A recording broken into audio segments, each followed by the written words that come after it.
Hey guys, Jordan here, the FitCon, and today we're talking about pre-workout. Is it essential to training? No. Is it beneficial? Yeah, highly, I think. I don't like working out without it personally. Why is that? Because it's going to increase your ability to train harder, longer, enhance your pump, increase your focus while you're training, reduce muscular fatigue while you train. So why would you not want to help something or multiple compounds mediate those, right? What I do is I don't buy one brand's generic pre-workout because they control what they put into it. And I like to control what I put into me. So I take the raw ingredients that I find are scientifically proven to do something, and I like to change the ingredient level depending on what I'm doing and go to a higher dose than most supplement companies are even allowed to put out there. So we're going to go through the ingredients. We're going to have to make it a bit short. I can go into ingredients further in another video, but for all the ingredients I have, this is going to be a long one just to get through it. So we're going to start off with the things that are going to enhance your pump, and that is through vasodilation, and that is your blood vessels relaxing, opening up, blood flow improving. All the nutrients that you have in your blood are going to get flushed into those muscles and, regenerate them and make them feel great, full of creatine and water and electrolytes and everything else, aminos and a million other things. And it's going to take out some of the garbage byproduct from training, like lactic acid, right? Many things can do that, and there's a whole bunch. There's the ones I stick to basically primarily at this point are citrulline malate, which is a better bioavailable form of citrulline. L-citrulline is less bioavailable. And when I say bioavailable, I mean when you take it, your body, you might be able to swallow it, but your body might not absorb it properly, so you just excrete it out. So what's the point of taking it, right? Citrulline malate is more bioavailable. 6 to 8 grams. I stick to usually about 8, and that's going to improve your vasodilation, get the blood flow going. Secondarily, arginine, alphaketoglutarate. Going back to citrulline, it's a precursor to arginine in your body, and when you take it, it converts into arginine itself, which gets the NO going, right? But by taking arginine on its own, has the same effect, although it's not very bioavailable at all. So this AAKG version of it is more bioavailable, and it just enhances your ability to actually your body to absorb it and make it useful. So I use both, and with AAKG I use 2.5 to 5 grams. On the higher side, closer to 5.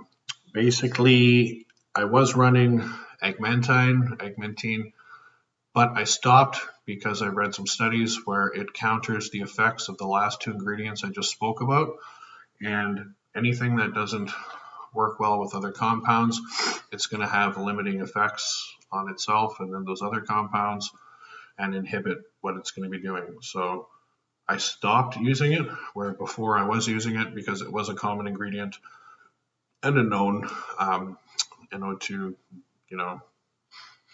ingredient in most pre-workouts, but stop using it for that reason. Anyways, moving on. Beta-Alanine, and Beta-Alanine is going to be more so for muscular fatigue, kind of ridding your body of that lactic acid. And this is very beneficial, especially for somebody like myself. When I train anything like pecs or shoulders, I get crazy lactic acid in my shoulders. On those days, I'll bump up the Beta-Alanine fairly high. Not too high because it might cause some digestion issues. You might be, having to go to the bathroom a few times in the middle of your workout.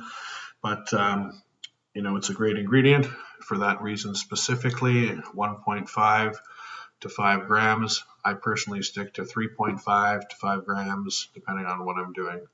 3.5 being the bottom, 5 if I'm doing shoulders or pecs, where I'm going to be using my anterior delts because they just instantly almost get inflamed and full of lactic acid. Moving on, we got taurine, which I use actually pre and post workout for different reasons. Pre-workout, it expands cell volume, so that's going to enhance your muscle cells' ability to take in water and nutrients, making them bigger. And it's going to also help your body not rid of as many electrolytes, so sodium, potassium, magnesium, When you sweat, you're going to lose electrolytes on top of water. So you want to make sure you have electrolytes in your body at a certain amount so you're not going to lose them. I have some in my intra-workout, but pre-workout, certain too. Taurine, I find, especially if you're taking clenbuterol, say it's like a pre-contest prep, you're trying to lose some weight, this will counter the effects of the clen cramps that you get from potassium and magnesium and other deficiencies in your body. So good thing to have in there also. It has antioxidant effects. It's not a stimulant, but it causes your brain to have stimulant-like effects in the brain. Release GABA, make you feel good. Hence why they put it in energy drinks. It's not an actual stimulant, but it has similar effects, and they actually counter the effects of the stimulants from being too intense to kind of mild them out, I guess you could say, right? I like it pre-workout for that reason, especially for the cell volume volumizing reason, and I have it included post-workout for basically recovery reasons. Creatine is the next ingredient. You can have monohydrate. There's fancier versions out now, HCl, hard to get, expensive. All of the testing has been done on basically monohydrate. It's one of the most studied compounds, workout compounds in the world. No bad things to say about creatine. It's going to enhance your ability to train harder and longer, retain some water. Water is good. Your body is mainly water. The more water in your body, the more water in your muscles, the more they're going to look full, the more they're going to be able to circulate in and out nutrients and get rid of toxic shit that it doesn't need in there, right? So 5 grams pre-workout, and I also included post-workout. For most people, 5 grams is enough a day. For me, you can take up to 20 a day, depending on what's going on. So moving on, sodium is the next one on the list, and you might find that being an odd one. I get a lot of people still that are concerned about salt, sodium in general, being unhealthy, and it's just not the case. Maybe if you're following traditional media, you might think so, but that's just not the case. Salt is great. It's good for you. It has similar effects to some of these other vasodilators by taking and just causing extreme vascularity while you train, I find, essentially. And you're going to be sweating lots like me. I sweat bullets when I train. So by having extra electrolytes in my body, I just don't dry out and drain out, right? And that's what you got to be concerned about if you get dehydrated. Not just losing the water, but all the electrolytes. So sodium, great to take beforehand. Half a teaspoon to a full teaspoon. I take Himalayan pink sea salt. Just don't take it on its own because you'll probably gag, get puke, get sick. I made that mistake before, but it is highly beneficial to training in general. Okay, next on the list is Bioprine, and you might wonder what that is. It comes from black pepper extract from a fruit, and it has like a thermogenic effect, basically going to increase thermogenesis, so it's good for fat burning to a degree. But primarily what it's used for in most of these supplements you buy in the store is it causes or increases the ability for some of these other compounds that are less bioavailable to be more bioavailable in your body. So by taking this, it's going to increase the ability for some of these other ingredients to be absorbed into your body, so you're getting the most out of it. So 5 to 10 milligrams of that in your pre-workout is going to enhance the ability of these other ingredients to be absorbed into your body fully, so you don't just excrete them out and waste them. Other than that, I have essential amino acids on the list, not BCAAs. I don't use BCAAs anymore. Why is that? There's nothing wrong with BCAAs. They're great, but if you want, BCAAs are a subsection of BCAAs. So, we have essential amino acids. There's a few that are BCAAs, but if you want the full spectrum of amino acids, which is going to be more beneficial to your body than just having a couple, you might as well go with that road. A little more expensive, but more beneficial, so you're not going to be cutting yourself short of anything you might be, low in or deficient in, right? I basically use it for flavoring, honestly. So if you wanted to get away with that, for that reason, do it for that reason. I do it so all those other horrible ingredients don't taste like shit when I mix them up. You can also put in maybe some meal or something there, but I find the ECAs is a good choice, at least if you didn't have your pre-workout meal before that, and you're not going to have all those amino acids in your food, in your body from actual consuming protein.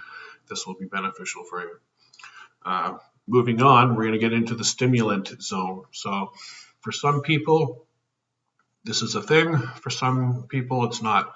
Some people don't like stimulants. For me, I do. I find it increases my ability to focus and just train harder and longer. So the basic is caffeine.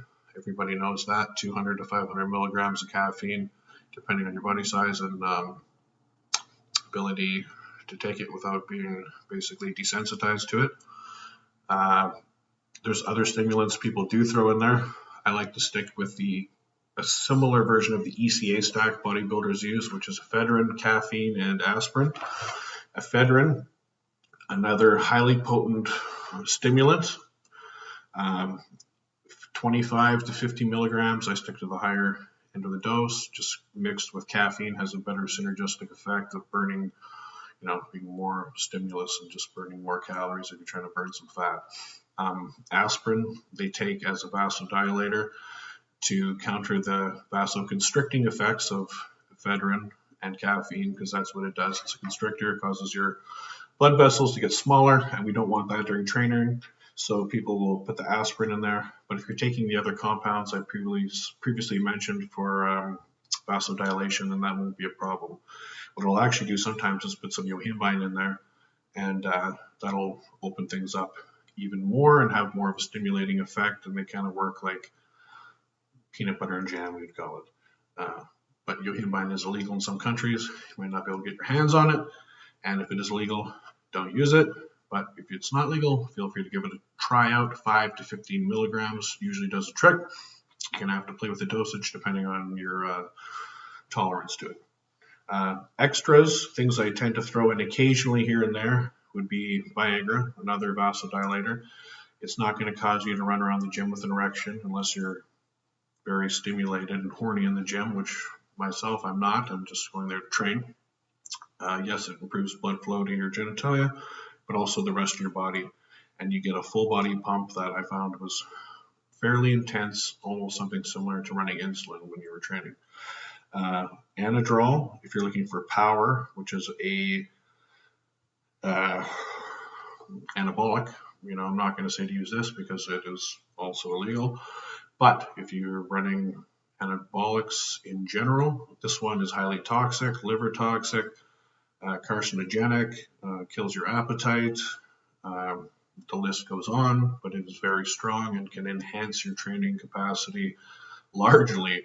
So for that reason, 50 to 150 milligrams Anadrol, and then when you take a bit further before your training, so maybe 1 to 2 hours before it really kind of kicks in there, will greatly enhance it. But remember to cycle that off after about 4 to 6 weeks. That's going to be very toxic on your body, and you're going to have some very adverse side effects if you're not running something like a test base or a TRT, something like that.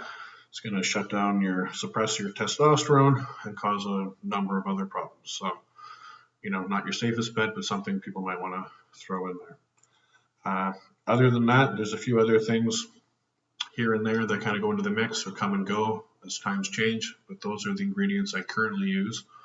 I'm looking at beetroot extract, which is kind of a natural vasodilator, but after my first few times using it, I found I was just burping up beet taste and just more gassy than usual. Maybe my body didn't get used to it, but I was hating the taste and it was kind of grossing me out and taking me away from my workout, so I stopped using it. To each their own. If you're more of a naturopathic type person, this is obviously from beets, so it's a natural ingredient. Might be something you want to substitute the other vasodilators like citrulline, agmatine, and then the arginine too, right? So to each their own. You can try this workout concoction. That's what I use mostly all the time. It works good. It's going to enhance your ability to train. For me, I train up to 3 hours a day when I do train.